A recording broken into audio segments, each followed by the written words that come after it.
Nida Manik, biasa dipanggil Novi, dari mahasiswa Prodi Pendidikan Sejarah, Fakultas Ilmu Sosial dan Ilmu Politik, Universitas Negeri Semarang.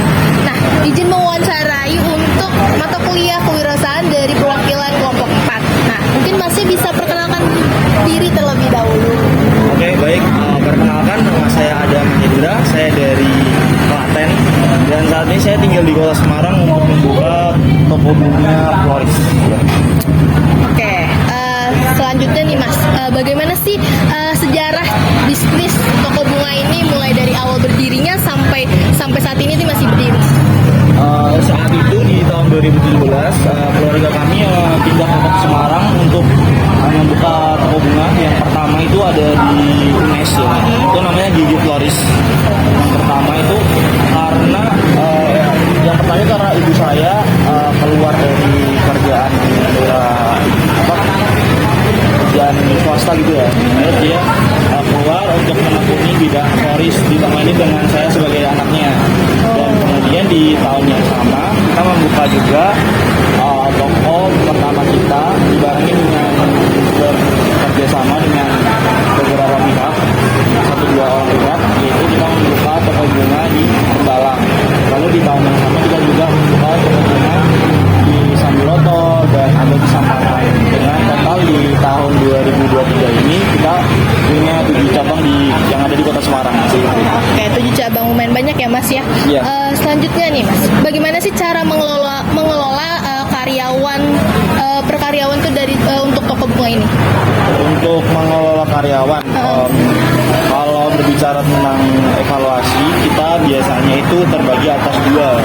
Yang pertama itu evaluasi harian, yang mana ketika kita melakukan delegasi kepada karyawan, kita bisa lakukannya secara daily gitu. Maksudnya kayak misal hari ini karyawan A masuk, lalu dia bertanya nih job desk-nya apa segala macam begitu, kita bisa evaluasi di situ hari itu seperti apa. Dan yang kedua itu seperti evaluasi bulanan atau malah kadang tahunan. Itu kita kadang kumpulin dari satu semua karyawan kita, lalu kita kumpul di suatu tempat dan kita membahas apa yang perlu ditingkatkan, apa perlu yang dikurangi seperti itu. Namun untuk masalah pendaftaran, masalah hiring itu biasanya saya sendiri, jadi langsung aja one by one gitu.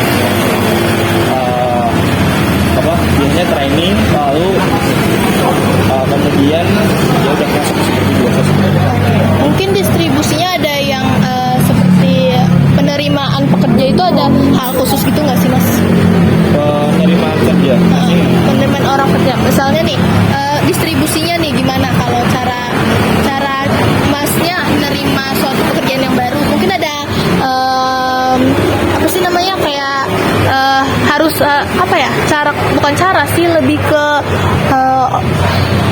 apa sih namanya ya, kayak diterimanya tuh hal yang khusus gitu dari Mas sendiri mungkin, atau ini yang karyawan di sini? Iya, karyawan di sini. Kita sebenarnya nggak memilih dari karyawan yang khusus kayak gitu. Jadi semuanya kita tampung, kita bantu belajar dari nol. Misal dia belum punya skill sama sekali juga ya nggak masalah, itu malah saat dia belajar seperti itu. Oke, siap.